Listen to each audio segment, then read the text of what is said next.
Happy Thursday, America. And all of America is watching.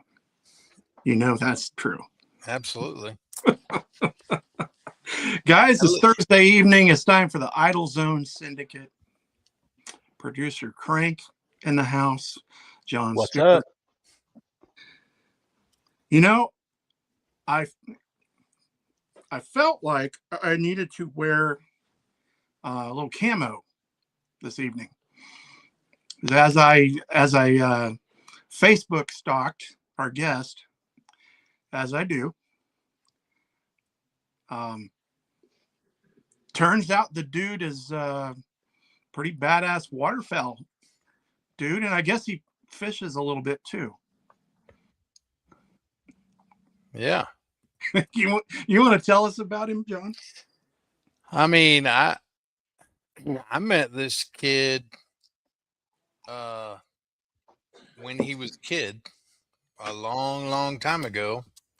I was invited to go to a Tennessee Bass Nation youth tournament, and I went up and watched the kids weigh in and helped out a little bit, I think.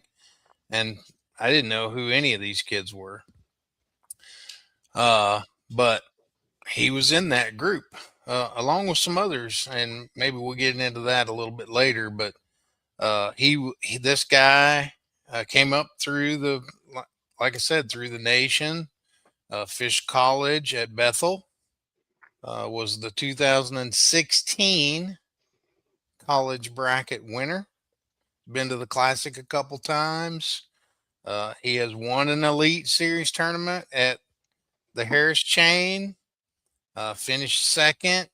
That was in 2004. Finished second last year at Okeechobee. Was in the running, I believe, last year at St. John's. Was on camera catching some big old fish off a shell bed, I think, on a Carolina rig. Yeah, pretty cool.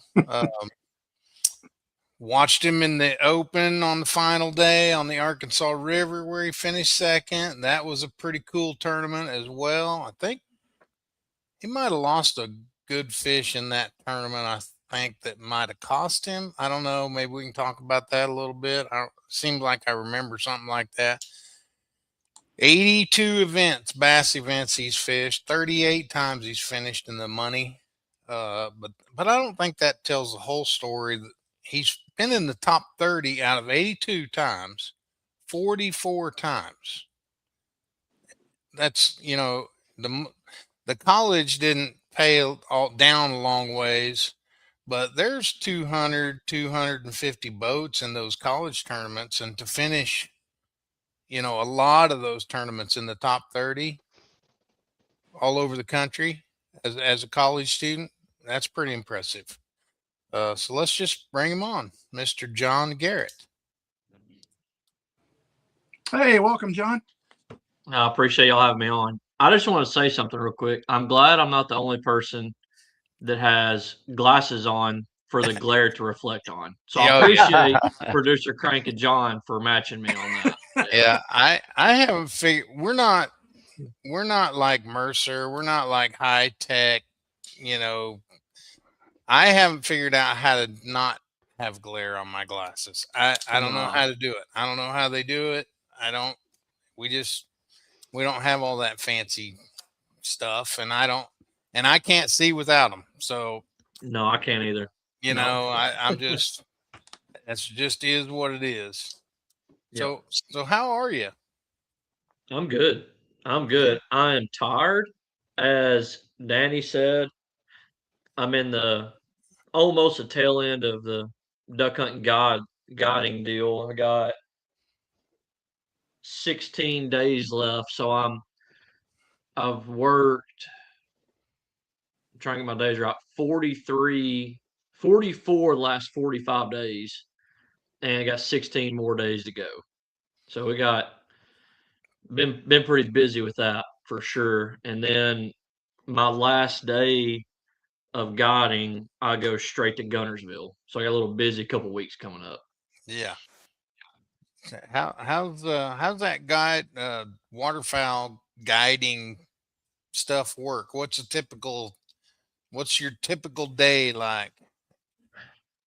Yeah, so this is my 13th year running my outfitter, and I've got it to where it's a lot easier than it was when I started.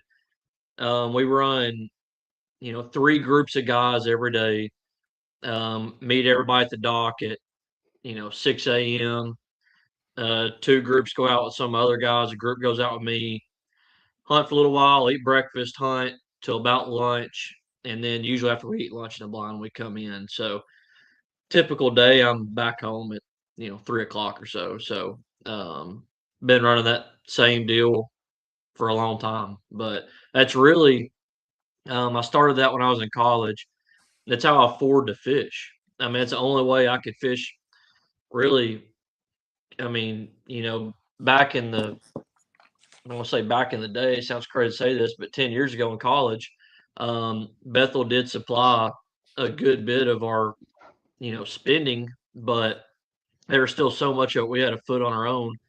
So it's the only way I got to fish in college, as much as I did. And it's definitely the only way I fish the opens. Even though that was somewhat successful in the opens, it's just really hard to make a living fishing the open. So my duck hunting is, I would say, carried my fishing career financially for sure.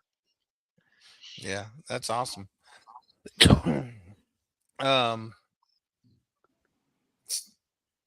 so could you kind of brought it up, fishing? It's hard to make a living at it. I mean, Yeah. I don't think people understand the everything, the behind the scenes and everything that it takes to go into it. The general, even your so-called, uh, you know, knowledgeable, even your knowledgeable tournament fishermen, I don't think understand on the national level, what it takes until you actually get in it. Like you probably didn't even understand until you actually made it, like what it No, takes. I had no idea. And then, when you do make it through um, the opens are really they really I'm trying to put this in a good way. The opens are really prolonged through the year. And when you do qualify, I think this year may have been November, October, Hmm. November, they last to sometimes. And, when you qualify, they're sending you an email. Hey, John, we need your deposit. We need your deposit. So Yeah. um, you don't have long to prepare. And really, most of the um, business side of it, all that stuff is done in, June, July, August, September at Hmm. the latest. So if you qualify, you're behind the 8 ball and all that. Everybody's got their budget set, marketing budget set, and you got a month to come up. I mean, realistically, you got a month to come up with 100 grand. I mean, that's how much the past 3 years.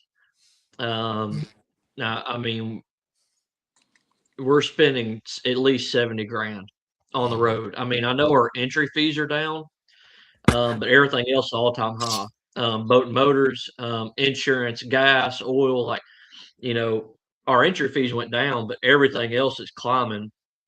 I mean, it takes a lot of money to fish. I mean, y'all know that. I don't know if all the people know, but um, you could easily spend 100 grand fishing a full year of tournament fishing for sure. So it was a shock to me because I made it, had some decent backing, and I was like, you know what, I got 30, 40 grand of sponsor money that'll last me through the year. No, luckily I did good enough to where I did good in a couple first events, and that just coasted me through the year.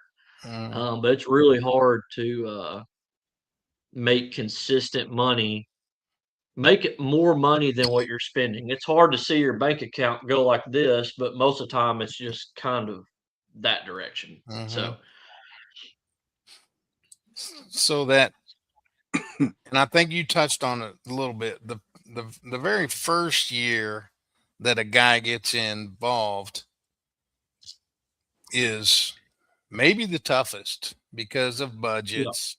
Uh, you know, me, when I was nation director, that nation guy that won the championship, other than the team, that's the last guy to qualify for the elites, yeah, usually in mid-November. yeah, And most of the time it was, they wanted to know, right then. 10 days.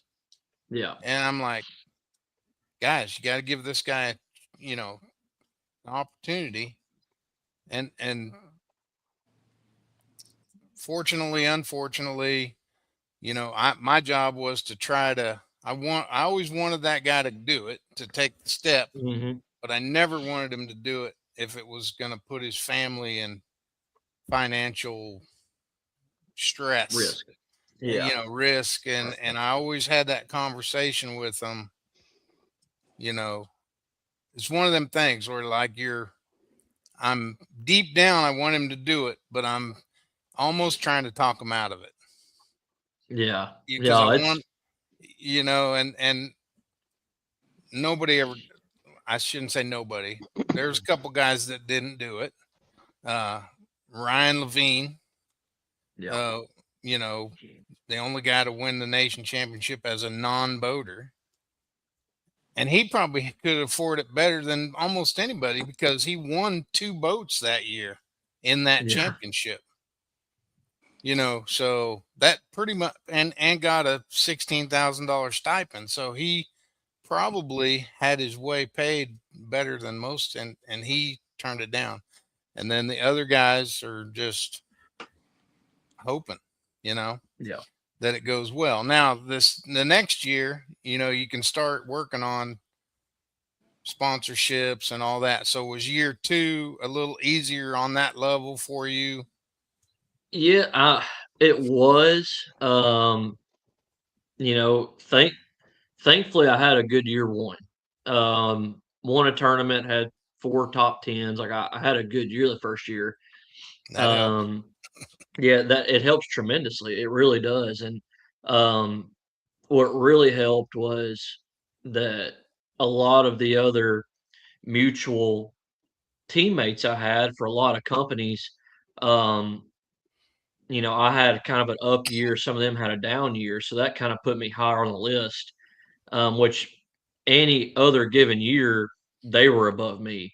So it really worked out well my first year, and you really need to have a good first year because of that.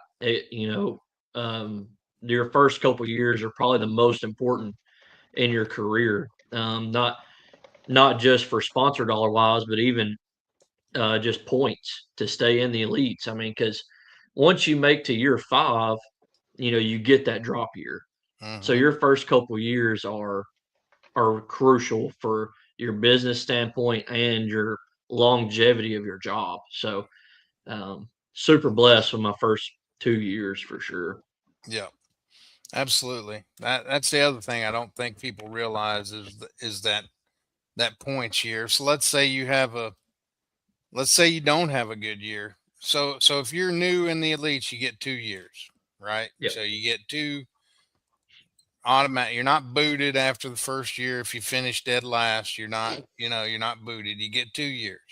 However, if you don't do well that first year, and even if you have a great year the second year, I say great year, if you finish, in the top, maybe, what is it, 70, 70. 70. Yeah, 70. So let's say you finish 71. Then you're gonna, then all that average stuff kicks in, and you've had a bad Yep. year on year one, so you're out. You know, Yep. That's it. That's it. and it's tough. And then let's say you finish 70. Let's say you finish 70, so you're in for another year, and then that third year you finish 71. Done. that first year you had a bad year and you're out, because the Yep. average is so low. And like you said, the guys that have been there 5 years get a drop one or for every 5 years. So people don't really know all that goes into it. No, it's a lot. I mean, since I started, since I got out of college and well, the high school and nation tournaments and college, you weren't fighting for points. You were just trying to do well in tournaments. So like, if you didn't do well in a few tournaments, it's no big deal. Of course you wanted to, but ever since I graduated college, got out of the nation stuff, and fished the opens, it's like I'm fighting for points every day of my life. It's like Mm. you want to go out and try to win a tournament, but when you're young in your career, there's that voice always in your head.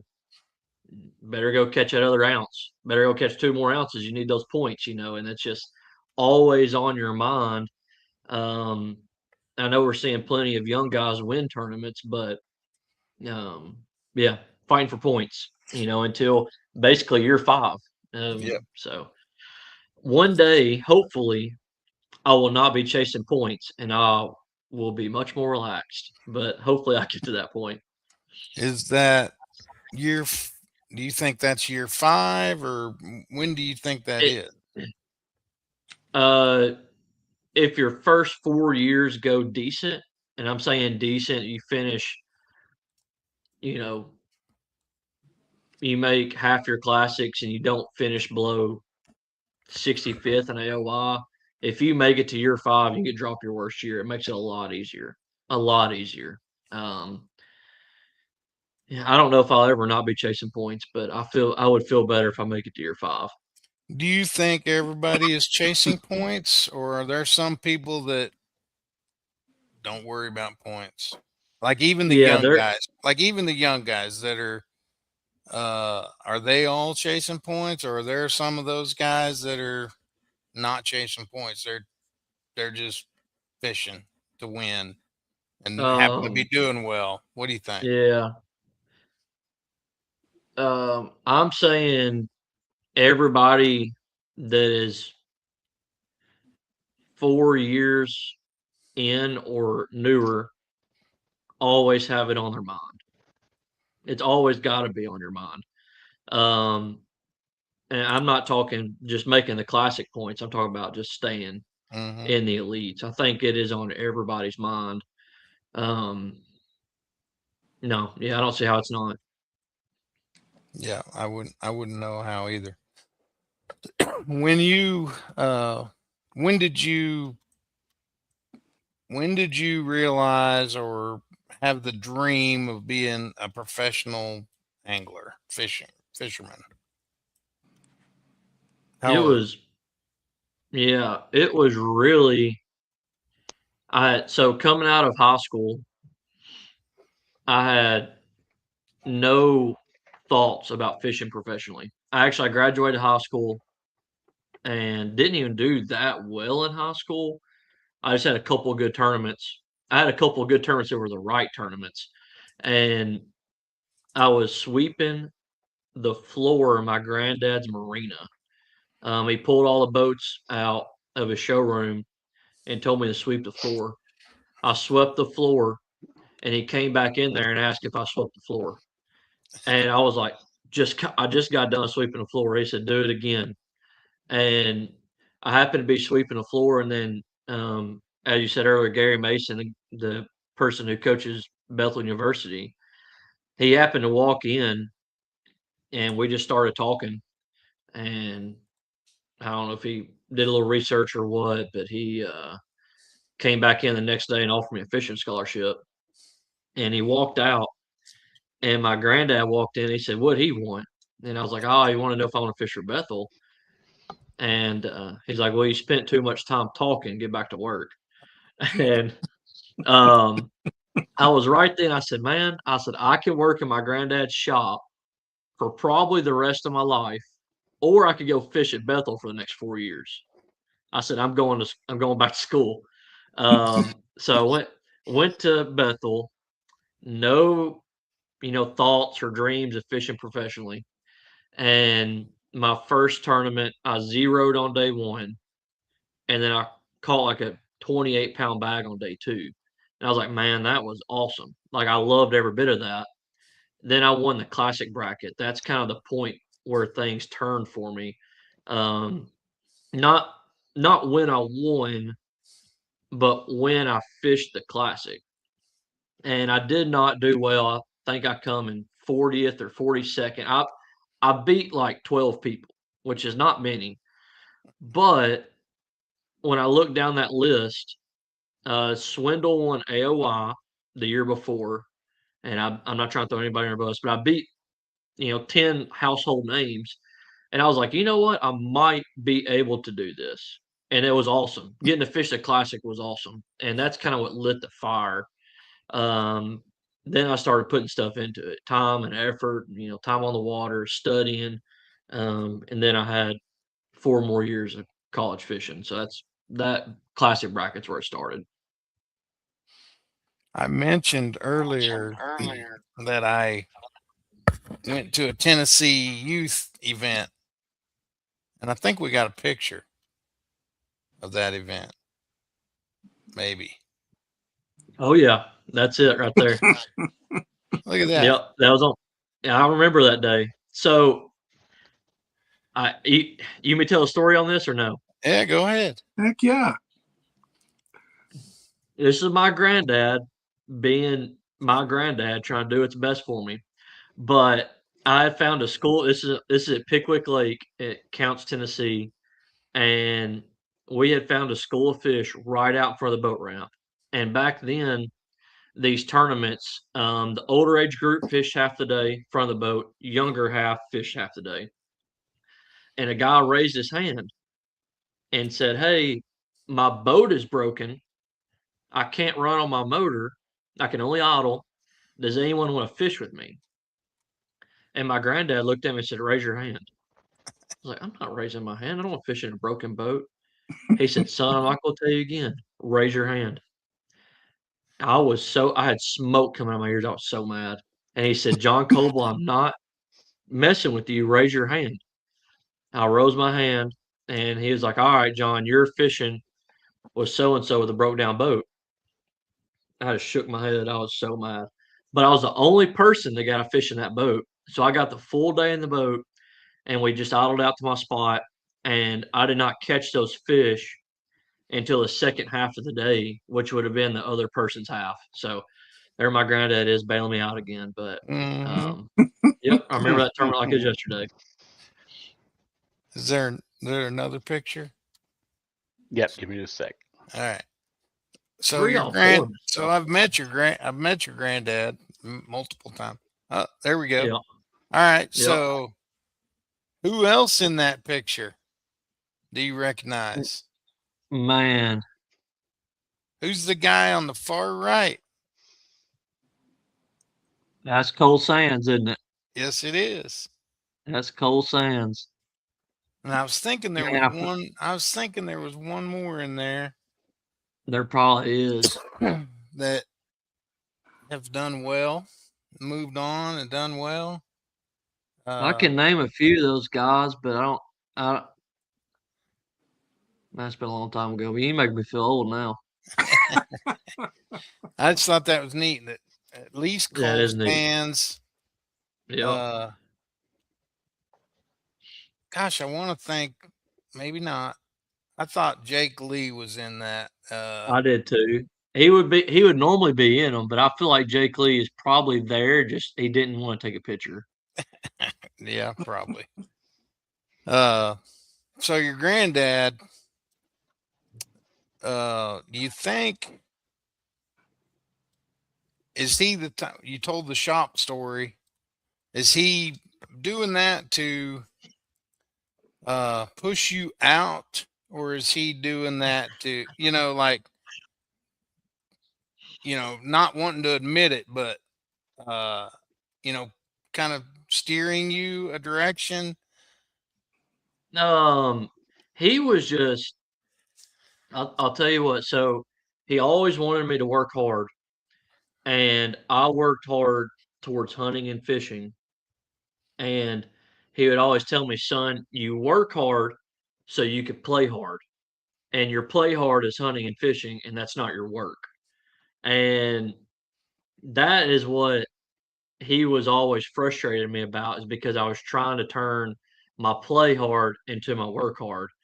And, deep down, I think he wanted me to run his marina. He was getting, I mean, he was getting to the point he wanted to retire, and he wanted me to take over. And I did not want to take over. And I think deep down he really wanted to force it on me. That's why he just always wanted me to work hard. And you know that I do. I think because of him. He'd always just get up, son, keep doing something, and got that work ethic from him for sure. Yep, absolutely. Yeah. You, Danny, you got anything? I need to take a drink. Wow. Whiskey. Wow. Well, you Nah. sound better than you did last week, so it must Well, be. I did, but I feel it coming back. John, what's the biggest change or biggest adjustment from then to now? As in what? As in fishing? As in lifestyle? Or what? What you asking here? The biggest adjustment in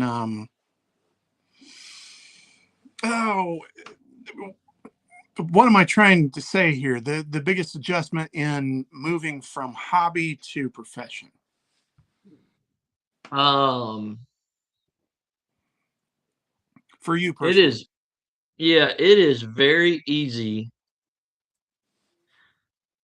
for me to invest too much because this is a hobby that's turned into a job. And what I mean by that is invest too much time and a lot of times too much money. I caught myself today. We got Gunnersville tournament coming up, and I've been sitting here just. This is what I've been doing today. Just I've been organizing all my. I got tackle boxes laying all around my house, and I was doing my jig box, and I got to a point where I'm like, man, like I'm somewhat low on this certain color jig and this style of jig. I only got like 5 left. And I'm sitting here thinking like, man, I might break those 5 off on a dock. And I got on Fish USA website, put like $300 of them in my shopping cart. And I was like, man, I really shouldn't do that. That's me doing it because I'm investing too much into my hobby. And that's a big learning curve too, because I just want to have I want to have too much stuff. I really do. And when I really need enough stuff just to do my job, because as much as I like it and enjoy it, at the end of the day, it's about supporting my family. And I can go off on a rabbit hole of buying rod and reels and baits and studying 3 weeks every day for a tournament when I could do a guided fishing trip or something like that. Another way to make a little more cash flow. But and also on the water, like we all love to fish certain ways and whatnot. Like there's a lot of things I'll enjoy doing, but that's not the best way to do well in a tournament. And that's been an adjustment for me too, because when I was in college and high school and when I fish my other 150 days of the year, I'm doing what I want to do. I'm fishing how I want to fish. And these tournaments are never that way. You never get to fish exactly how you want to. So when I get on the water for these tournaments, I need to think about how can I do the best, not how do I want to fish this week and have fun. So that's also an adjustment from turning a hobby into a job. And also it is when I am fun fishing or not at a tournament, it's hard for me to turn that job mindset into a hobby mindset. I get caught back and forth on that because I get on the water. I'm trying to soak up as much information I can. Next thing I know, I've popped 5 new gray hairs by the end of the day, and it's not even a tournament day. So sometimes it's hard to swap that mode into let me enjoy today or let me learn and work today. So that's an adjustment on and off the water for sure. What do you mean by you can't fish the way you want to fish in a tournament? Um, so if I was going out to, I don't know, let I enjoy doing a few certain things, like just the way I grew up fishing. I live on Reelfoot Lake. I love flipping cypress trees, throwing a spinner bait. My next closest lake is Kentucky Lake in Pickwick. I love throwing a big crankbait, dragging a big jig, throwing a big topwater, and that doesn't transpire in hardly any of our tournaments. We have more than likely we're hitting a hard front, and you got to slow down and throw some weenie worm on a spinning rod. Sometimes, you just got to do different things. And if I was going out to enjoy that day, um, more than likely I would not fish that way. And another thing is like I enjoy targeting big fish. And a lot of times when I'm home, I'm okay with going and catching 1 or 2, and a good day 5.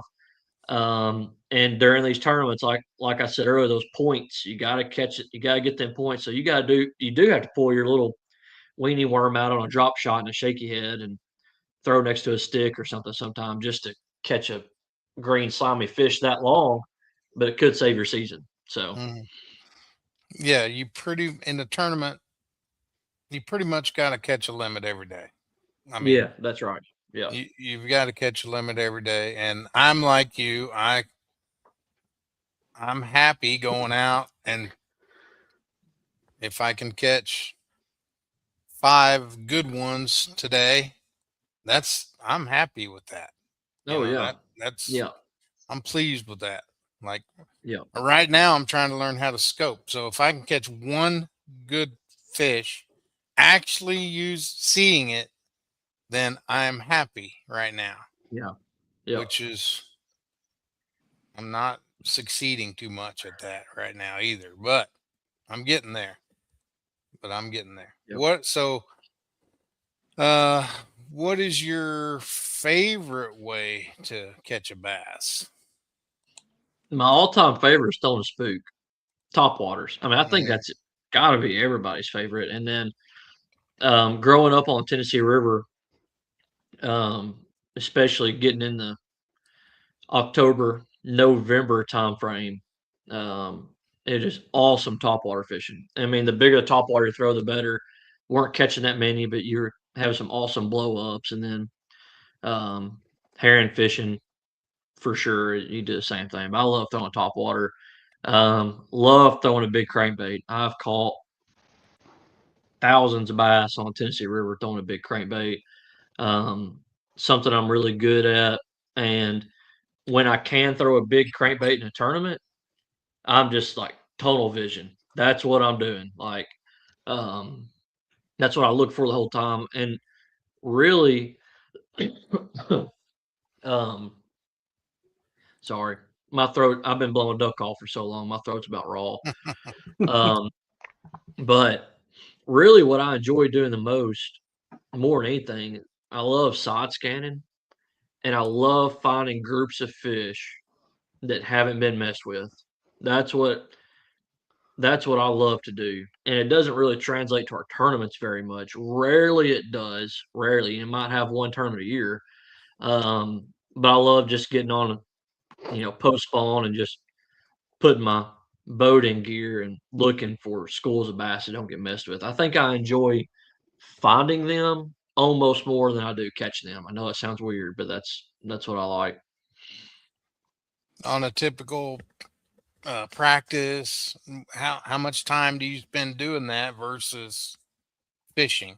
We hear Um, we get some guys on here that's all they do is drive around scanning, and then we got Yeah. guys on here that actually run around and fish. So It depends on the tournament. We don't have very many post-spawn largemouth tournaments anymore. I think we had one on Fork this year, and the year before that, well, we had St. Johns River and Okeechobee, of course, but not quite the same. Year before, we had one on Wheeler, and it just does. We don't have those very often because you got to be in the southeast when it's somewhat hot. But if it's a post-spawn largemouth tournament, I'm putting the boat in gear, and I'm 80% of my day scanning, and the other 20 I'm popping around to the places that I marked I think look good. Smallmouth tournaments or spotted bass tournaments, I am scanning, but with my trolling motor on forward facing. The only tournaments I'm really not covering water by electronics are springtime tournaments, and that's what we have a heavy springtime schedule, which that's probably my weakest point in my season. I just do not do good with spawn type events. It's just I've been average, but I've never been better than the majority at spawn time tournaments. So just depends on the tournament how much I spend looking versus fishing. is there an event this year that you're really looking forward to? I'm looking forward to getting the season started at Gunnersville. It's going to bring back some I don't know, old school trap and grass Tennessee River feeling tournaments. Don't know how it's going to pan out. Looking forward to that one. It's just going to be different. That tournament's going to be different. Looking forward to Lake Murray. Not because I think I'll do well. It'll just be a good tournament. And I always like going to St. Lawrence River just to catch fish. Mm-hmm. Those are three that stand out. Yep. I don't even know. I can't even remember all the tournaments on the schedule, but those three are popping out in my head just for me to enjoy being at. Not saying we'll do well, but look forward to going there. So you, I know we can't talk about Gunnersville, but MLF is on Gunnersville right now. So, Yep. so when do you pay attention to that? What's going on? So I'm in the duck blind today, and I got my phone propped up in front of my shooting hole with the coverage going. Mm-hmm. And when there's not much flying, I turn the volume up, and when I see some, I pause it. So MLF does a very good job of not showing a lot that you can learn from. They're not showing where people are at on the map. Of course, you can see what they're throwing, but you really have no idea what part of the lake they're in. You don't know if they're in a creek or on a main river or between. It's really hard to learn a bunch from the MLF stuff. Now, Bass Live, and it's something we've been trying to get fixed, but man, you can learn. Now, it's also good for the viewers, but you can learn so much from Bass Live because you can pinpoint where people are at. Sometimes You can. Sometimes, yeah. Because I know, just from watching the classic here on Grand, they got a pin on a guy, and I'm like, that's not where he's at. That's not where he's at. Yeah. Or he may be near there, but that's not exactly where he's at. Yeah. I was watching, and it's pretty typical this time of year. I mean, there's only a few things that's going to be going on. That's exactly what was going on. Mm-hmm. But yeah, I'll have it turned on the next few days in case there's something if there's one tidbit that I could get that'll help me out, I want to be sure that I can get it. So I was watching today as well, and I was watching, and you can maybe tell me if you do this or maybe why you think he does this. But Jacob Wall was marking a waypoint wherever he caught a fish and putting the weight of that fish on that waypoint. And he was saying that he does that so he can see if there's like a pattern. Do you do something like that? I don't think I said anything that can get you in trouble. No, we could. Everything that was on there is public, so we could talk Yeah. about the MLF today. I do. I don't. That's kind of hard to dive into. So, like, yes, I do that mentally. He's in the tournament, so he's trying to progress to the tournament. Like during practice, if I do catch a good one on something, I try to run that right then a few times, just to see if it is a pattern or a spot. I do it. I take a lot of mental notes. I don't. I do not take the time to sit down on my graph and said, I caught this fish here 2 pounds, 2 ounces. We're not weigh, catch, release every single fish like they are. Yeah. But I do that mentally for sure. And then if it's something good or I feel like I can get another big bite there, I just make a special waypoint, but I don't type out on there. So do similar things, just a different way.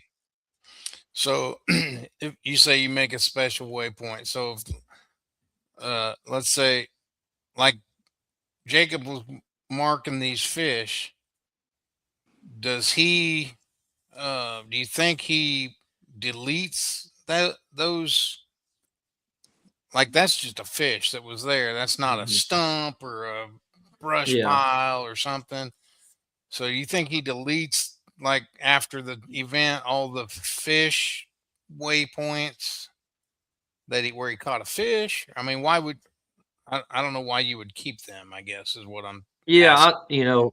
I think he'll delete most of them unless something happens to be the juice that he can't go back to. Like, even for me, if I find some juice, that thing is lodged in my brain. I don't have to have a waypoint on it. It could be in the middle of flat at Eufaula, Alabama that I've been to one time. I could take you straight to it.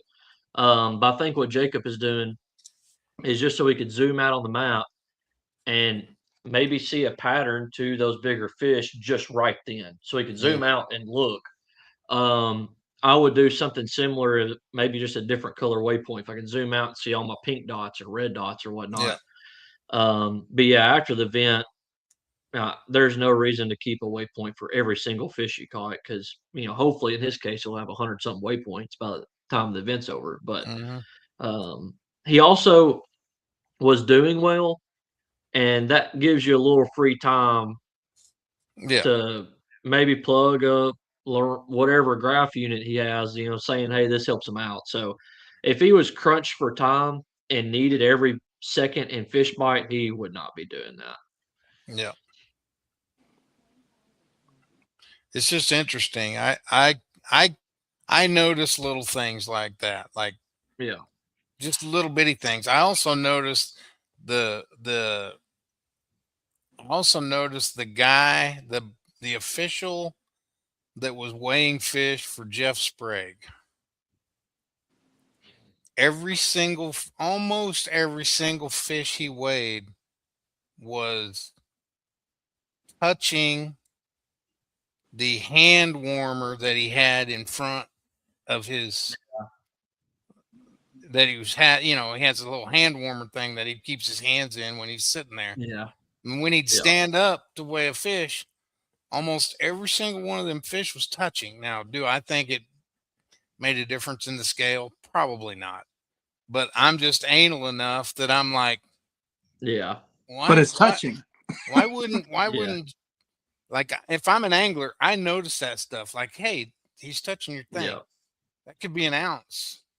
Oh, for sure. An ounce every time adds a lot of weight. Yeah. And he caught a lot of fish. A lot of fish, yeah. A lot of fish today. You know, so I noticed things like that. It's stupid, but I do. Yeah. What you got, Cranker? You got something? I was just reading that we had a question over in the comments Okay. asking if John is ready for the Pasquotank River. Right now, no. But but I'm looking forward to going there. We have very little experience. Any of us have very little experience there. And with it being further along in the year, I was gonna say it's a different time. June, June, Yeah. July, hmm something like that. Yeah. The wind should not be as big of a factor as it was originally. So I think that's going to open up more of the river. Um, I'm not sure that's going to play out. I think you'll still see probably that tournament. I don't know if it's a forward facing tournament or not, but you'll probably see a lot of that doing well offshore if forward facing is in place to be so post spawn. I think it'd be similar to the MLF event they had at Chowan River where they caught them on stumps offshore. And there'd be a lot of people catching them just in shade off tree lines and big isolated trees. So if the wind's not blowing, I'm looking forward to see how everybody moves and spaces around. It was fishing was pretty tight when we were there. Of course, it's blowing 30 every day. But yeah, I'm Yeah. looking forward to it for sure. Yeah. I was just trying to look and see what that tournament was. I don't know if it says it on the schedule, does it? I don't know. No, it doesn't. Okay. I think it was the June before the Northern Swing. It's like the last one Yeah. before the break. June, No, June, yeah. June, June is ringing a bell to me. I don't know if that's what it Yeah. is or not. I was just looking to see. Let me see. Well, while he's digging that up, let's switch gears a little bit. Let's do it. So, when you're traveling, are you an Airbnb guy? Does the family go with you? Or Yeah. Yeah, so the wife and kid goes with me. Our house is our travel group is very large. Almost too large. Sometimes it is too large. Um, but it's me, my wife, and my daughter. Cody Huff, his wife, his daughter. Rob G, Logan Parks, his wife, and next year they'll have a kid. She's expecting right now. And two camera guys. So we have 12 people in our Airbnb. So we need a lot of beds, room for 4 people to park, Mhm. and somewhat satisfactory to the women.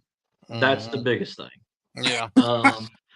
So we have enough people to split it to where it's about the same as getting a hotel. But it's a crowded house sometimes. But we all work really good together. Me, Rob, Cody, and Logan. We all have our kind of our certain ways we fish. Similar in some, very different in other ways. We help each other out. The women probably help us out more than we help each other out. They treat us like kids. We are kids. We fish for a living, but when we leave in the morning, they have our whole food planned for the day. We grab a lunch bag, we grab our drinks, we go out the door. We come back, they have dinner ready. I mean, it's great, and we're slobs. And I would hate to see what an Airbnb would look like after 4 days with just us guys there, and they pick up after us. So it's getting to be a well-oiled machine. We have had different camera guys the past couple of years though. So we're really trying to nail down our camera guys, because you got to have people that are good enough to do the job that doesn't cost an arm and a leg, but are also good enough to have around your kids too. So True. we got 2 new ones this year. We'll see how they go. But if we get the camera guy worked out, we'll be in really good shape. We haven't been in bad shape either, but we're just trying to find the right fit for the house. Yeah. Cool. Yep. Let me ask you. I got a pet peeve about Airbnbs. All right, let's do it. Let's hear it. Is that because you own a lodge? Well, I mean, there's no Airbnb in America that has better boat parking than we do.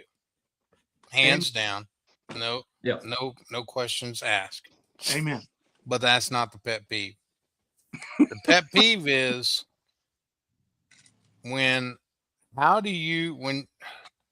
who books? Do the wives book the No, our credit card couldn't take it if our wife's booked.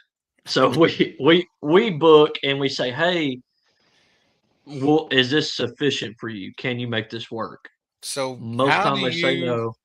How do you, when you know you need to sleep 12 people, do you put 30 people in there? Because this is my pet peeve.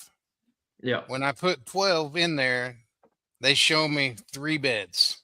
Yeah, Yeah. true. This is true. And I'm Yeah. like, how do you sleep 3 people in 3 beds? Or 12 Wow. people in 3 beds? It's very misleading. Yeah. It's very misleading. I think they just maybe count floor space.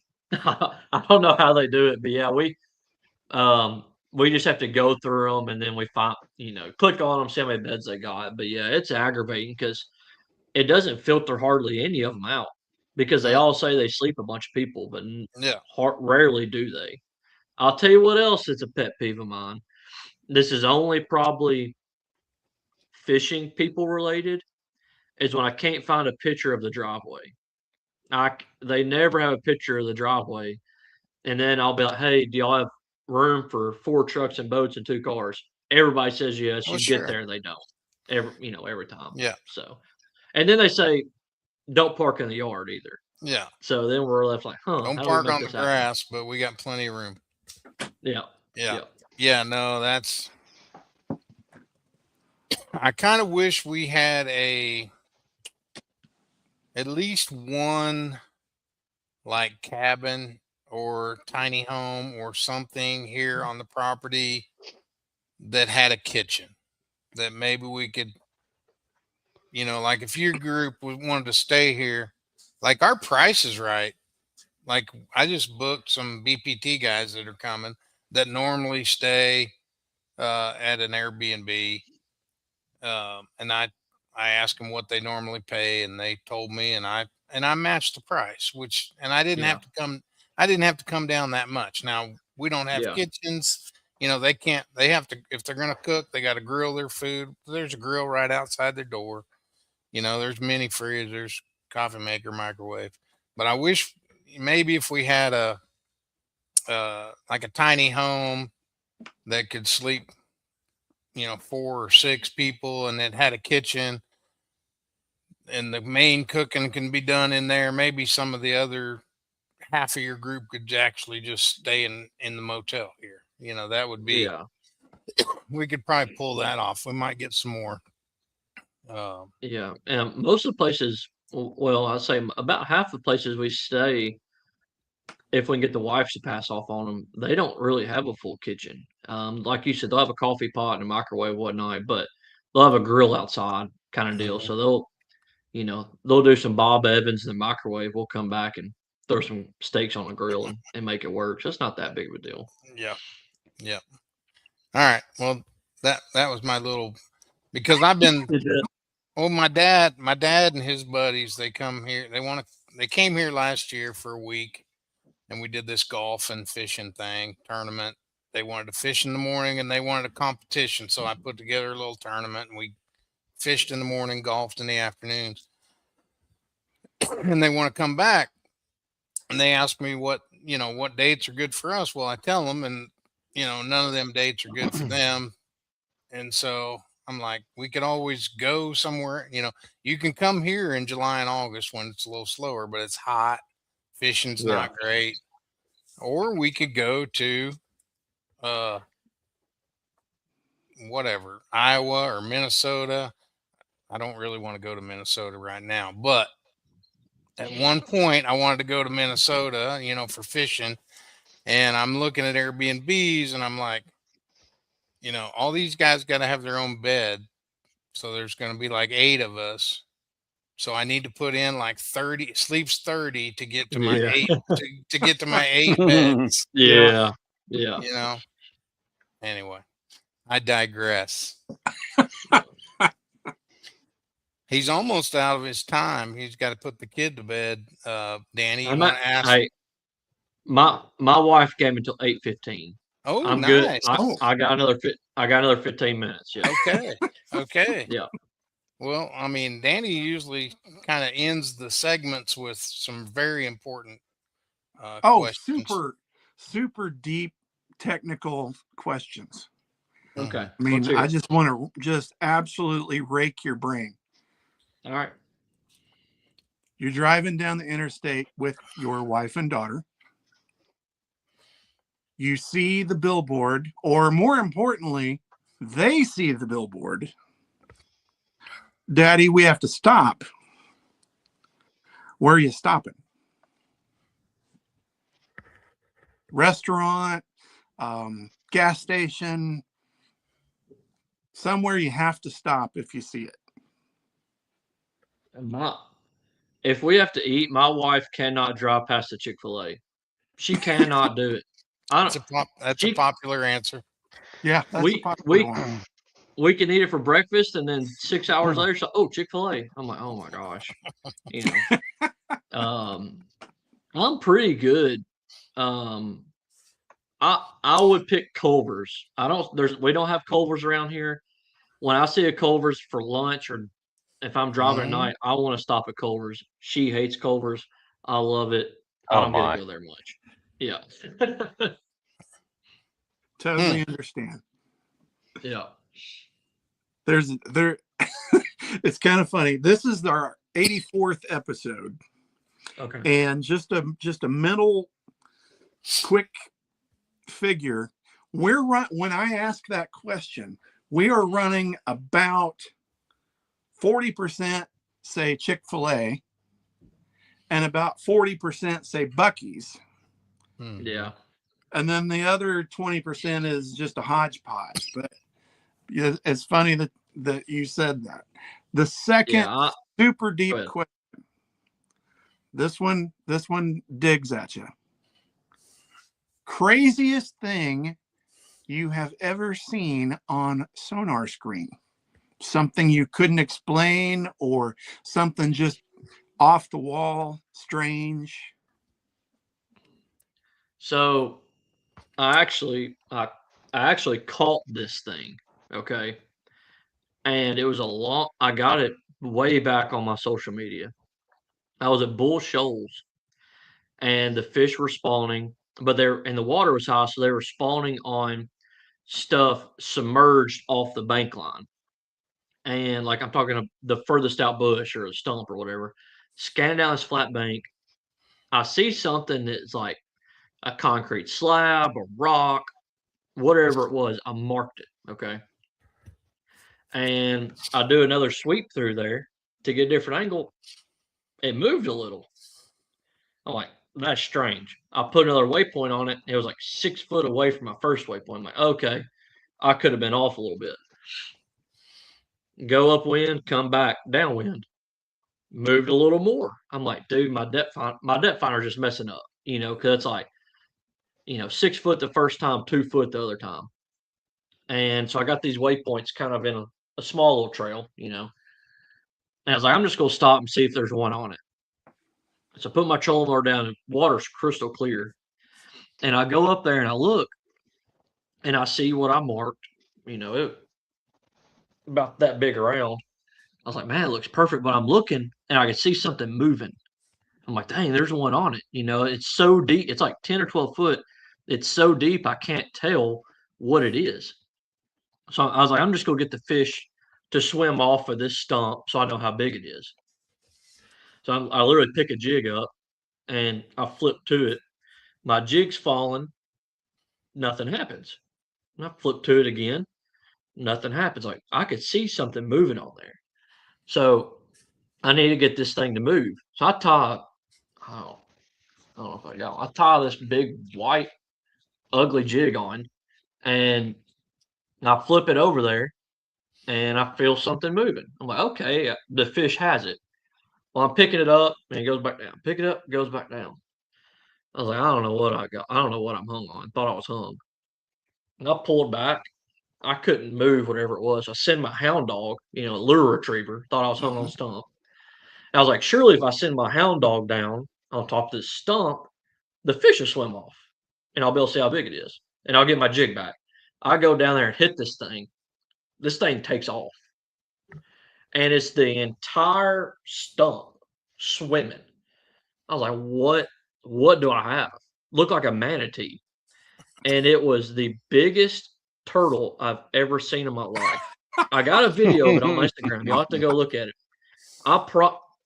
It was the biggest snapping turtle I've ever seen in my life. And I'd snagged it. Actually, I got it up to the top and I tried to get it in. So I actually pitched another jig in there and hung it with a brown jig. My white jig is gone. But it was huge. But I'd scanned that turtle up and actually caught it. So I thought that was pretty cool. That's awesome. That is cool. That's great. Yeah. We never know where it's going when I ask that question. So yeah. There's been some crazy stuff and some fun stuff like that, and some, there's some bad things too. I mean, we've had a couple of guys that actually found bodies. Oh, really? That way. Wow. And actually, wasn't it Randy Howell that was asked to help? Yeah, I think so. Mm-hmm. Yeah. So, yeah, I appreciate the story. That's cool. Yeah. Fun story. I'm glad for a fun story. Yeah. Yeah, absolutely. Is that all? You only had 2 questions? The crazy questions. Yes. Okay. Those are that's kind of Danny's thing. It's my thing. Yeah. Danny's thing. What is producer Crank's thing? I run the show. Okay. He runs the board, runs the studio. So you wouldn't know it by looking at him, but producer Crank is in a metal band. Yes. Like, Really? Metal. I have a show and tell for this week then. Okay, let's do it. Let's do it right now. Oh my. I'm getting a treat. Nice. That is nice. Oh yeah. That is nice. Yep. Is that's new? What is that a picture of? Is that somebody's 360 picture? It kind of looked like the moon with craters and you're talking about the background. What are you talking about? On the guitar. Oh, no, Look, it's just it's a burled poplar top is what it is. Oh, okay. That's the wood finish. Yes. Ah, okay. There nice. We go. That's cool. It looks like, so fitting for this show, does it not look like you're looking at 360? It does. I think there's a big giant turtle over there too. Maybe. Yep, I see it. Yeah. Hey, let's hear a rip on it. You go rip that thing? No, I don't have it. I haven't figured out a way to make it come through on the show yet. I need to figure that out. You need to make a little make a little clip. You did hear me play because I made the song for the intro. Yeah, he played the intro, so I don't know if you heard that, but yep, so I did hear the intro. That's pretty cool. Are you a man of faith, John? I am. And Yep. what part does that play in your daily fishing career?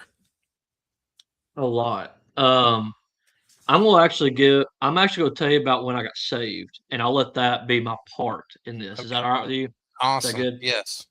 So, um, when I was a kid, um, really, what I look forward to is the weekends. And my granddad would take me fishing every weekend.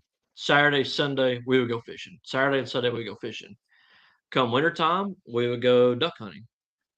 And it got to the point to where that's all I look forward to all week, me going fishing on the weekend.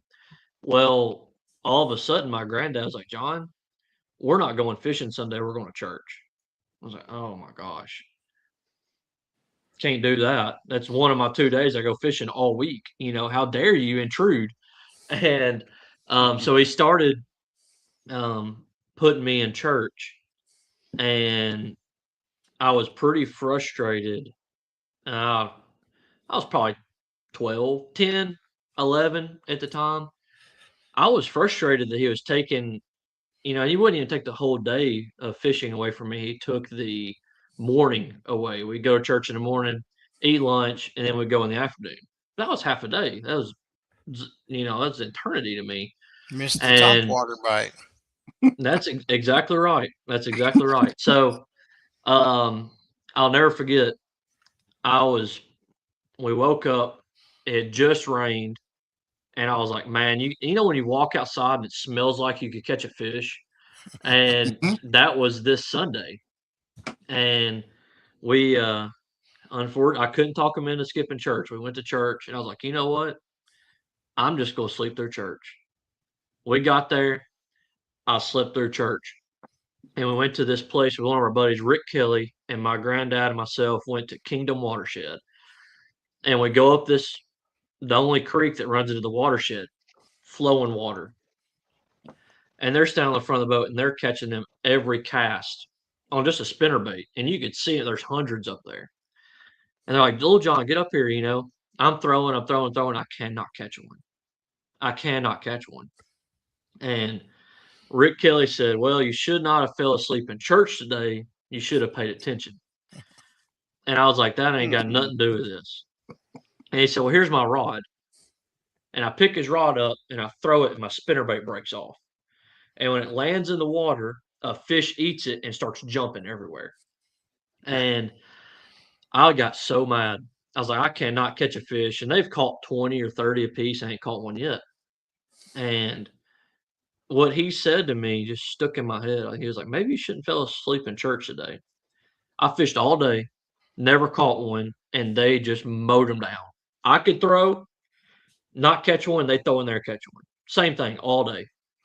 So I got so mad I just sat in the bottom of the boat. Next week, I was like, all right, I'll stay awake in church.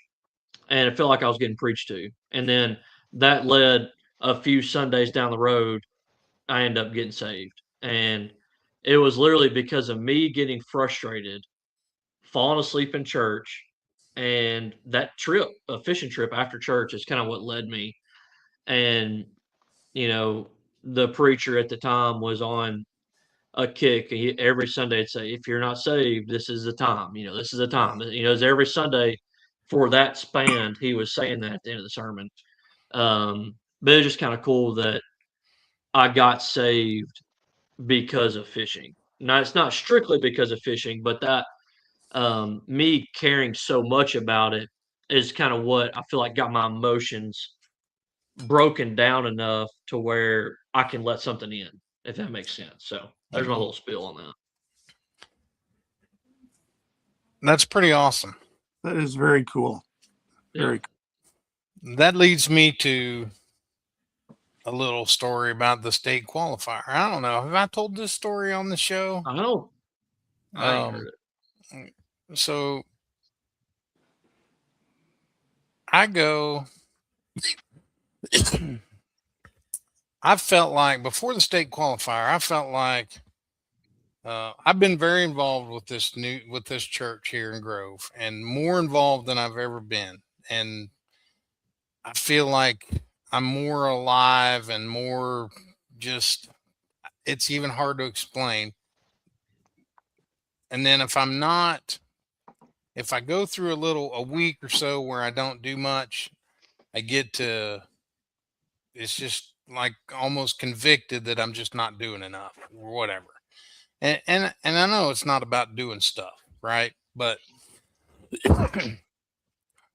so we fished the state qualifier, and I draw nobody the first day. And I have a terrible day, and all day long I'm thinking about something that I did that I probably shouldn't have done, blah blah blah. And that night, that evening, I had band practice. I thought I had band practice, and at praise team, I sing on the praise team. So I thought I had practice, and so we get the tournament over, and I go straight to church. I'm sitting in the parking lot, retying, thinking about my day, how I screwed it up, because I'm thinking 12 pounds a day is going to do it, and it probably would have, right around 12 pounds a day, and I caught 3 fish. I had 8 pounds first day. Didn't even have a limit. So I'm sitting in the parking lot. I'm frustrated. I'm retying. The preacher comes out to the boat. And I asked him, I said, do you think that God punishes you for not going down the right path, or not doing something he put in front of you that, I don't even remember what it was, but there was something that was eating at me that was in front of me that I didn't do, like helping somebody or something. And I'm like, do you think God punishes you and with this fishing thing? Cause I love to fish, and I'm not a big time tournament fisherman, but I like to fish a tournament. And he said, he thought about it for a minute, and he said, I don't think he punishes you, but he may use fishing to steer you the right direction. So the next day, I draw a kid, and I struggle with asking a guy if he believes, or just bringing it up. I struggle with that.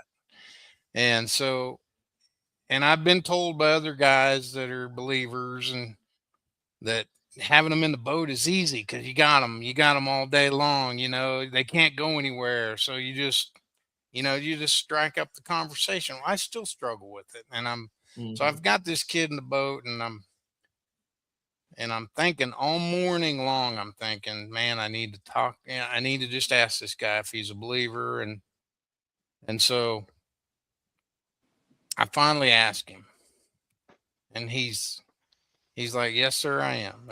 And I'm like, that's good. But I was almost hoping that he would say no. Yeah. Because I wanted to almost like test myself. What do I say next? Mm-hmm. We chit-chatted a little bit, and we went on fishing. And then about 10 minutes later, just out of the clear blue, he said, I'm going through a divorce. Like, I didn't ask him. And so then we talked about that, and we talked about faith, and we talked about, believing and putting everything in God's hands and everything. Well, I have like a great day. I catch a limit. I get right back in this thing. And then the next day, I catch the second biggest bag in the whole tournament. Like, out of the whole 3 days. Like, there's only one guy had a bigger bag than me that whole week. And I didn't make the championship, but I moved up from 19th to 9th place or whatever. And so I go to church that Sunday, and the preacher come up, and he said, well, how'd you do? I said, I think you're wrong. He goes, "What are you talking about?" I said, "I do think God not necessarily punishes you, but I didn't say I was kidding when I said I think you're wrong, but I was like, I think you're wrong, but you're right. God, I don't think punishes you, but he steers you in the right direction.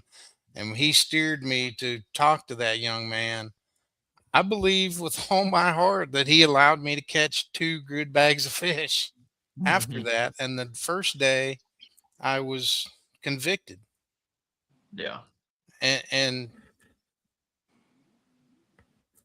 you know, your story about fishing and God using that, I think he does. I really do think he does. Yeah, for sure. Yeah. Cool. That was a cool story that you had. I like to hear that. And it's 8:15 and your wife's probably looking at her watch. Hold on. Look. What are you doing? She texted me already. She texted me 2 minutes ago at 8:15. 8:15. That's funny. Yeah. Well, I mean, it was super cool to have you on, and I've been following you a long time, and I'm super proud of you what you've done with your life and where you're going, and we'll be following you all this year and rooting for you and cheering you on. And you got some social, yeah, I know you got Instagram, you mentioned. What's your, if people want to follow you and keep track of what's going on with John Garrett, how do they do that? Yeah. Just Instagram is John Garrett Fishing and Facebook is John Garrett Outdoors. Very good. Yep. Very That's good. it. Appreciate you being on the show. Yeah. Before you go, absolutely. John, before you go, and you can tell your wife it's my fault. And if she's listening, it's my fault. Not John. John's trying to leave and we're not letting him. Very important thing. The next event you win, Oh yeah. you got to come back here. Okay. I'll do that. Now, there's a reason that I'm pointing this out, because we had Easton Fothergill last week and I made him do the same thing. And then I said, he kind of looked at me like, you know, because I'm older than his dad. So he looks at me like I'm crazy anyway. But I said, here's the deal. Tucker Smith was on our show 3 times last year because every time he won something, he had to come back. Pat Schlopper was on our show 3 times last year because he kept winning. So we're looking forward to seeing you again this season, John. That sounds like a great deal to me. Absolutely. Absolutely. Yeah. Man, thanks for coming on. Yeah, absolutely. Yep. John, appreciate it. Kind of missed seeing you around. We had so many weigh-ins together. Yeah, we did. But we'll come. I'm sure we'll be at Grand sometime or another. Producer Crank, next time I see you, I want to see you hit a few strides. After I win Gunnersville, I'm coming back on. Oh, okay, that'll work. A few keys for me. There you go. I like it. It's a good plan. Yep. Thanks for coming on. All right, guys. Yep. We'll see you, John. Thank you, John. Yep. See you.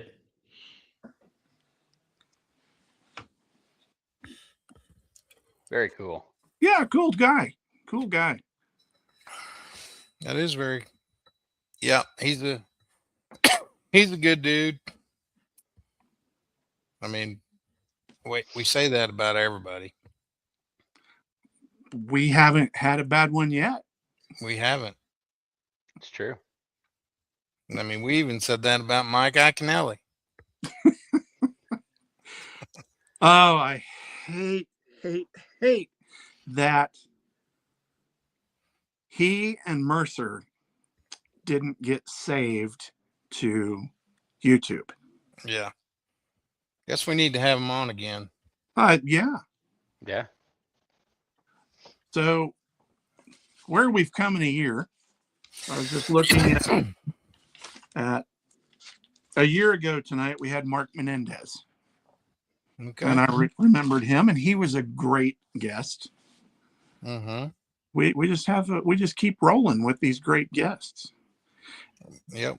And not even the tour level guys are, it's literally everybody we have come on. We're very fortunate that way. Yeah. I guess you could say we're very blessed in that. We are. We have been. We have been that. That's for sure. I guess Kiki must be having trouble with his washer. Well, let's hope it's that. Yeah, let's hope it's that. And I haven't seen Brandon Ackerson comment tonight. Dude ghosted us. Yeah. He was going to come on. He was. Last week, and he was backstage for just a minute, and I was getting ready to bring him in, and poof. I wonder if his phone died. He said he had to find his cord or something. Yeah, could have been. Could have been. What else is going on? Well, next week we have the Albers show. Yes. The Albers Marine show. We'll see some of our regular viewers and guests and past guests. I'm going to try to come up Friday. And then if we get done with the weigh-in early, like if it doesn't take very long to do the weigh-in, I may drive up for the tail end of the show Saturday, and if Kiki has a barbecue or something, go eat some of his barbecue. Well, sure don't take your laundry over there. I'll wear some clean clothes. I will be there for the guys that are watching. I'll be there all day on Friday, or all day. I think it's 2 to 7 on Friday. Yeah. 9 to 6 on Sunday. Cranker, are you going to make it? Yep, I will be there. Cool. You're going to be there Saturday, correct? For sure Saturday. So. And then you turn around, you go back the next weekend, don't you? No, that got canceled. Oh, well, crap. Yeah, they had unknowingly they had already booked that spot for us to play. So it was a preemptive booking on our end. Dang. Yep. Yeah, bummer. So, John, I was always when I was still tournament director, I was always trying to get Crank to play the national anthem. That would be cool. That'd be really cool. We had a guy. Where were we? We were at Chickamauga at Dayton, Tennessee. You might have been there, Danny. No, probably Travis. It was a high school championship. I think Travis was there. It was a high school championship, and a dude played the anthem on his guitar while standing in front of an old rat rod. It was pretty cool. It was like an old, souped up, one of those souped up, all patinaed out, old pickup truck, rat rod. And he had his amplifier and just in front of it, and he played the anthem, and it was pretty cool. Oh, that would have been. Mm-hmm. That is way cooler than anything I will do. Hey, I happened to think this afternoon, we haven't talked about this at all. Are we going to do fantasy fishing again? Oh, yeah, absolutely. I thought about that yesterday, too. We need to do something. We need to do a better job of keeping up with it. Probably need to make sure we get that set up maybe before next week's episode. Or at least by the end of the month, because it starts first events on February 5th, right? Let's see. I think you're right. February 5th, Gunnersville.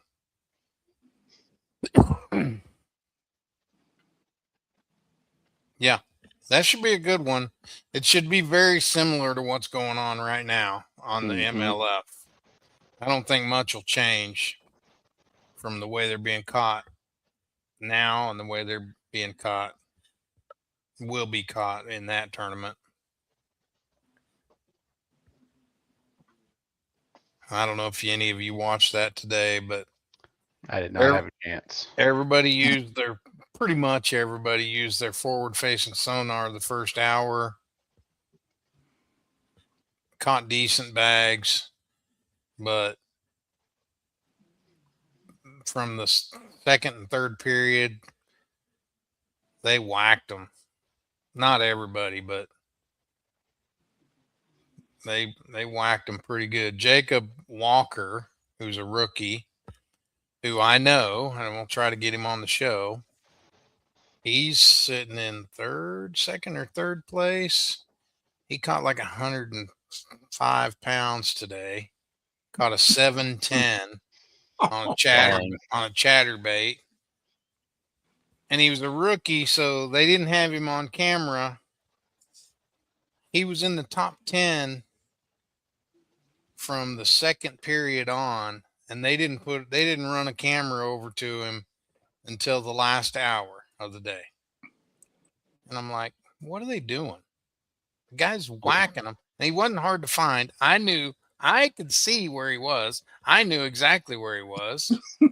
I'm like, he's easy to get to. Why aren't they putting a camera in his boat? And they finally did. And he caught that 710 on camera. Oh, nice. Yeah. Yeah. So we'll see how he does. And then Jacob Wall had a good day, and he was with Chris Jeffrey, our friend Chris Jeffrey was in was his official today. So I was texting him and I asked him if he was cold. He said no, but I think he was lying. But he gave me Jacob's number, and I texted Jacob, and he answered, and he'll be coming on the show. So nice. Probably in February, probably February 5th, which will be good. Right around that time where he can comment on what the elite guys are doing on Gunnersville.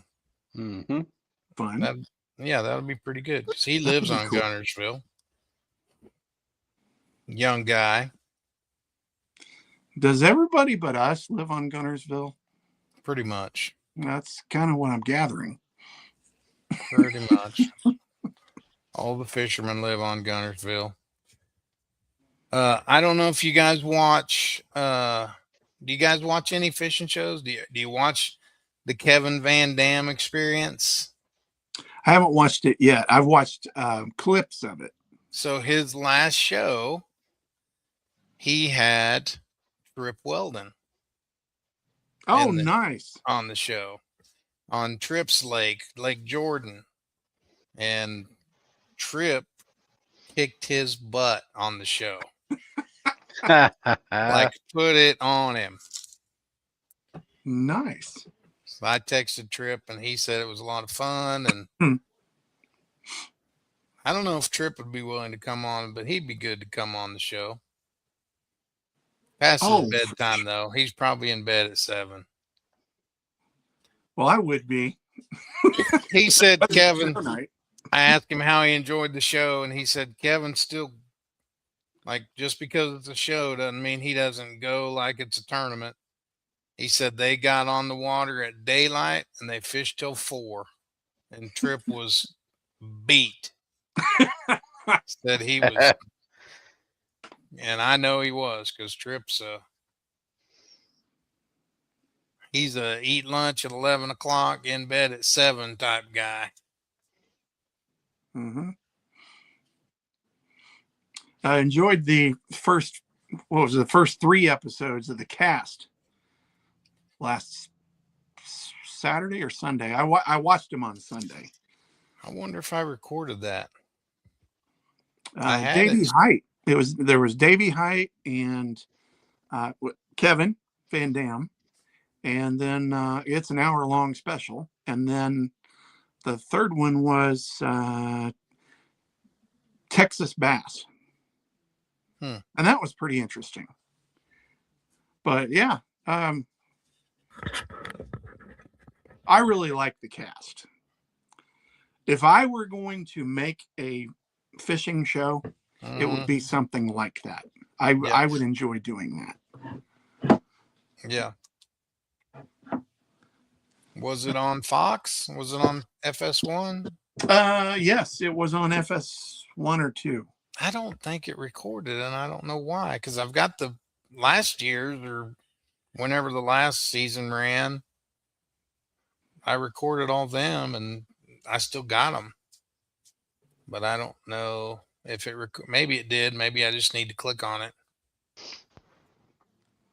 Oh, real quick, Matt Watkins, if you're still watching, I'm sorry we didn't circle back to you. I just saw that. Matt's telling us that Pascatank is June 11th. Yeah, I saw that. So, and it's a forward-facing sonar. Yep.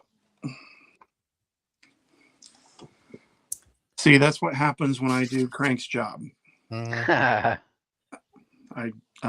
double click the stars and they disappear. And well, we'll see what we get. We've got the jackpot this weekend, really every weekend except for February 14th. So there's a bass tournament going on. Any of our viewers are listening to this, there is a bass tournament going on in conjunction with the Oklahoma Outdoor Fishing and Boat Show that's going to be in the New Grove Convention Center on February, whatever that weekend is, February 13th, 14th, and 15th. There's a crappie tournament and there's a bass tournament going on. And anybody that,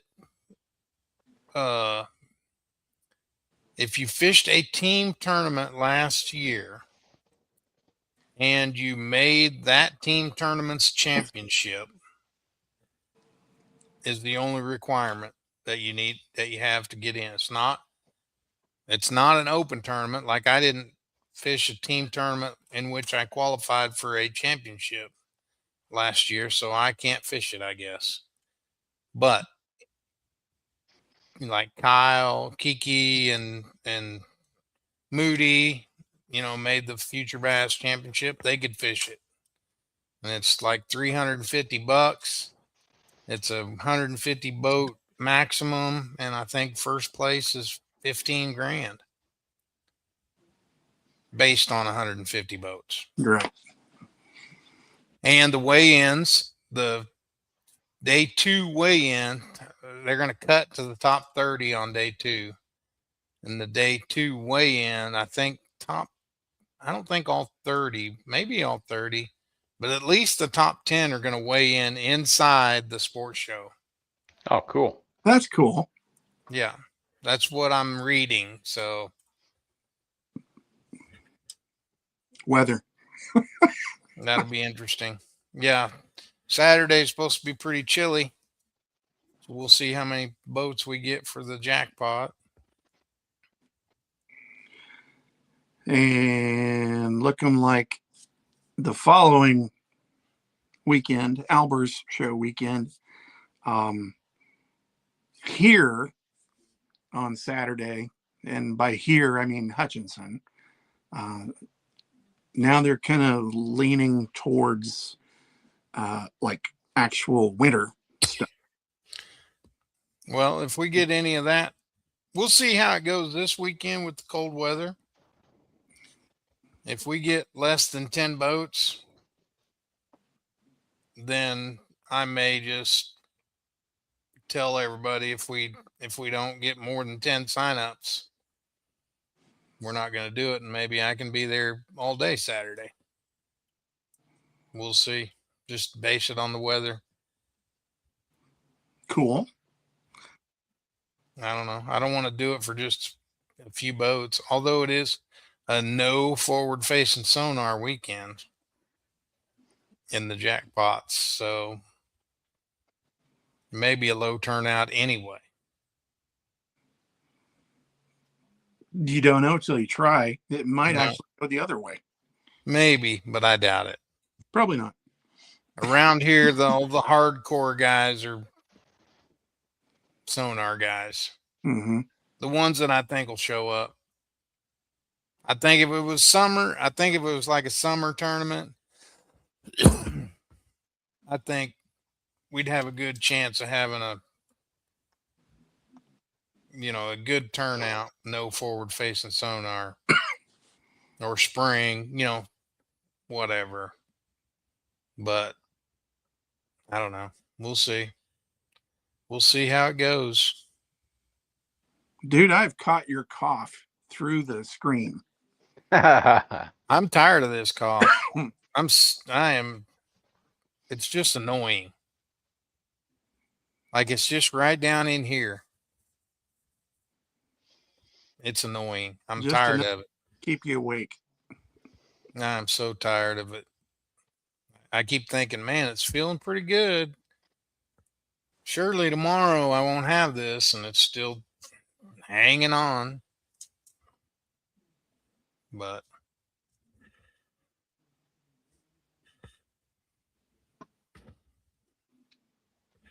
and there's the first awkward silence. There it is. So were you going to share something more tonight? I think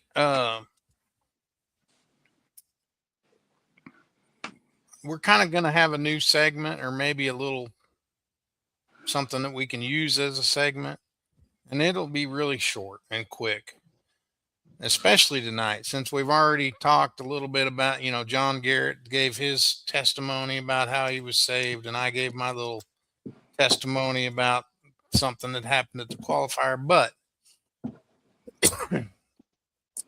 I would like to read a little scripture and just maybe have a little commentary. And if y'all want to comment on it, you can as well. This will be short and sweet at the end of every show, right before we sign off. Oh, we got to wave at Oliver. Hey, Oliver. Good night. Sleep tight. Don't let the bed bugs bite. Okay. Just read a little scripture that I was thinking about today, or that I saw this morning when I was reading, and just a little comment. And it kind of goes to a little bit of what John started out with this when he first started talking. You could at least I think I could hear a little bit of angst, which is understandable, every year in his voice when we were talking about money and how much it costs to, like he's doing this duck thing, and from daylight before daylight till 3 every day for 45 days to help him get through this bass season. 12-hour day, 3 a.m. to 3 p.m. Yeah. So you could hear a little bit of that. And so it kind of goes right into the verse that I was going to read, verses.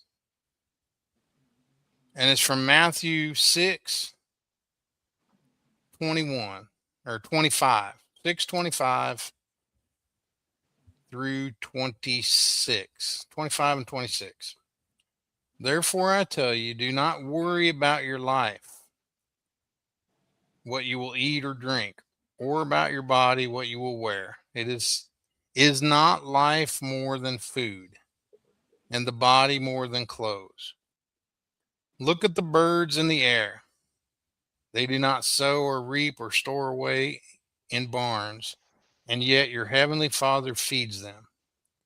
Are you not much more valuable than they? 27 is the one I've got underlined. Can any one of you, by worrying, add a single hour to your life?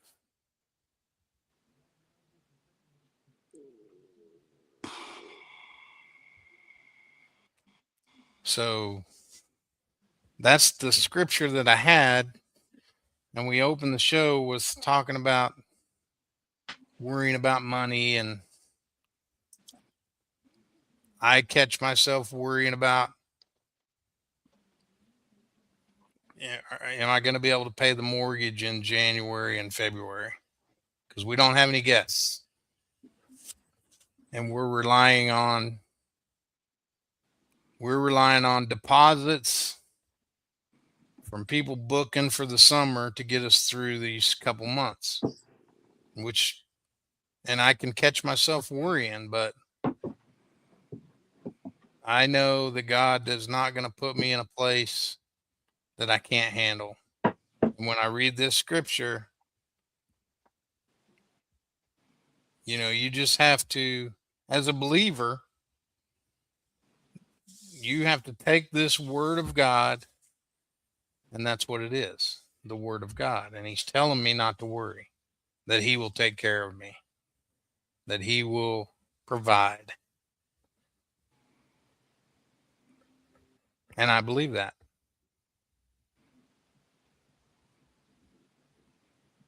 That's a good one. I like that. Can any one of you, by worrying, add a single hour to your life?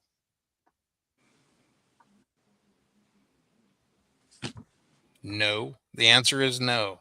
I really needed to hear that. Thank you. And hopefully maybe somebody else did. I don't know. But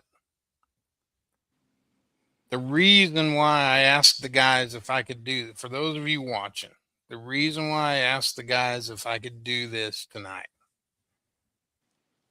is because last night in the Bible study that I was in, I'm just sitting there minding my own business, listening, not commenting, not listening, just listening. And the leader of the group, I don't even remember what we were talking about in the group, but we were talking about something. I think it was about letting your light shine, or the little things that you do that you don't even know you're doing. Like, it's not about doing good deeds. It's not about patting yourself on the back. That's not what Christianity is about. It's not what believing in God is about. It's about, yes, I'm supposed to spread the gospel and talk to folks about that. But as I said earlier, I struggle with that, with the actual speaking about it. And what we were talking about in the group is the little things that you do. People see, people notice. If you're doing good, and that shines a light on how a Christian is supposed to act. So he said in the group that John does this podcast with some buddies of his, and they talk about God all the time.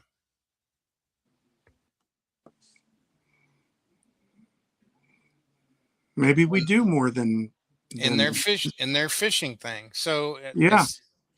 So it's not.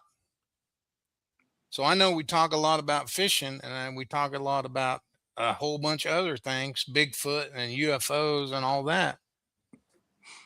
But people are watching this guy watched a podcast apparently, and at some point heard me or you or somebody say something that he needed to hear.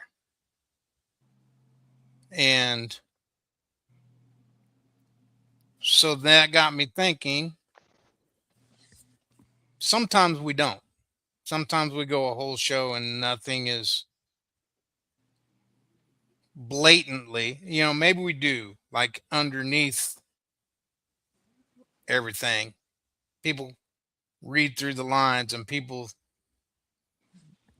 like when Danny does his Monday morning Thanksgivings or whatever, it's not for Danny, doesn't do it for himself. He doesn't really do it for well, he does do it for himself. He does it to release whatever, and somebody may or may not get something out of that. It's kind of the way I view this podcast is we may be just talking and we think we're just talking, and somebody may take it totally different. Like, oh yeah, or like that song, She Thinks We're Just Fishing. We think we're just talking, and somebody else might get something more out of it.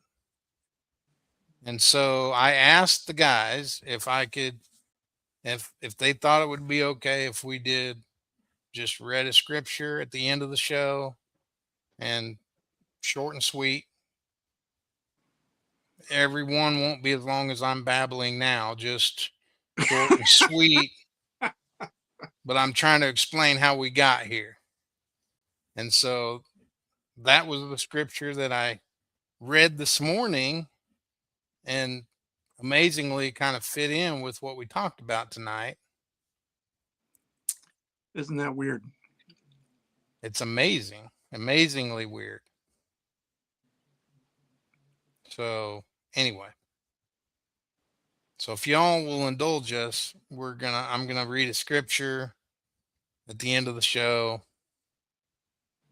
You all are more than welcome to comment on it at the end if you have something to say, or any one of us have a comment. That'd be great. And we'll end the show. Thank you.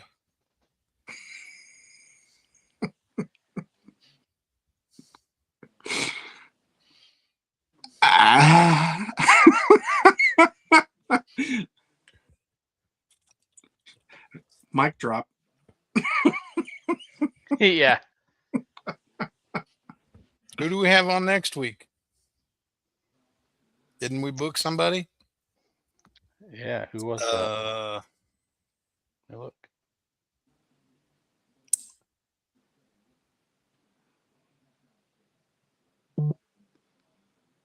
I can't access. Find it. We had a bunch of John Garrett. That was the 29th. I know Sam Hangy is the 29th. Yeah. Right? Oh, Bo Browning. Oh, Bo Browning. Yes. How can That'll we be forget another Bo? good one. Is he bringing his dog? I don't know. I hope he does. Good question. Bo Browning next week, everybody. Sam Hangy, a brand new to the Bass Pro Tour the following week, and possibly Jacob Wall after that. And maybe Jacob Walker. Cool. Which you guys don't know, but Jacob Walker is, they're all young guys. I mean, that's turning. Good, yeah, it's turning over. I mean, it's one of those deals. The older guys, the household names are starting to get to where they're being be done, and now we get to meet the new guys coming in. Yep. And maybe you'll find your next favorite angler. And we want to meet the new guys too. We can't. Yeah. We need to meet the new guys. We need to learn about them. Go dig up the new cast episodes. The one about Davey is great, but the one with Kevin Van Dam is so much more than you're expecting.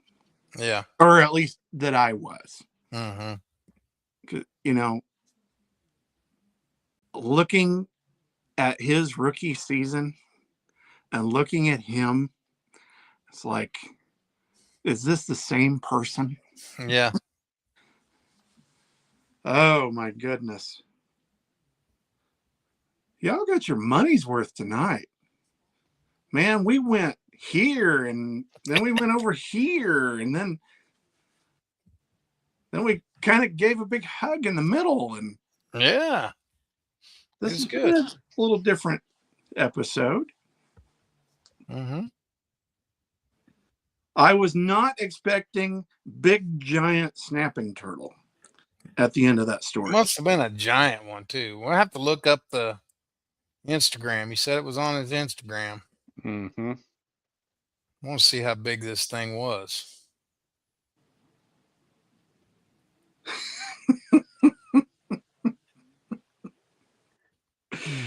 Don't forget to like and subscribe the YouTube page. Amen. And share it. Make sure everybody knows to come watch us here. If you got me on YouTube. We are less than 900 subscribers away from that 1,000 now. That's right. Hey, progress is progress. We need to have somebody. We need to have somebody big on that can boost our. Probably need to have Mercer back on and get him to advertise that he's gonna be on, and then or Pangrak. Yeah. I honestly, I have a new shtick. Oh. Question. I am hoping to break it out on Mercer. Okay. I have not found the right guest yet. Okay. I mean, the guys are all awesome and they're all very professional, but you know, me asking the off the wall stuff, you got to have the right. I mean, you got to read the room. Yeah. You have to have a guy that's willing to let his guard down at any moment in time. Mm-hmm. You're Dave Mercer, you're Patrick Walters. Yeah. Iaconelli. Iaconelli would be a great one for this topic because this is a good one.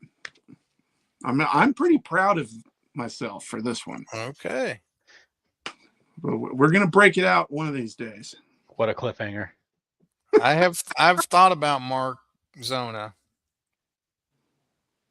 and I do have his number, and I will reach out. That one may take a little work, but I'll see if we can get him on. He would be good. I'd love to have him on. The most difficult part of doing this show is the live.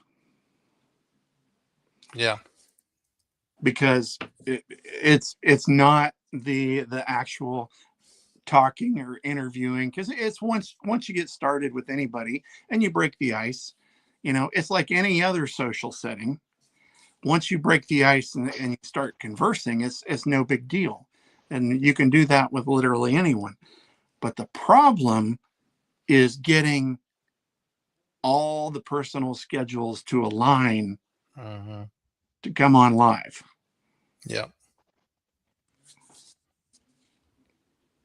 I hope Kiki is doing okay. Yeah, me too. Guys, thanks for watching another great show. I think it was a great one. I'd agree. Again, like and subscribe. More importantly, most of you that are watching have already liked and subscribed. Share, please.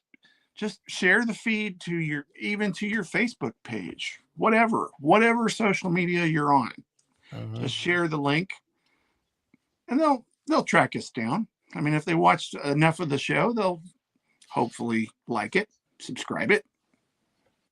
Yep. Great one. Y'all have a great week. We'll see you next week. Peace.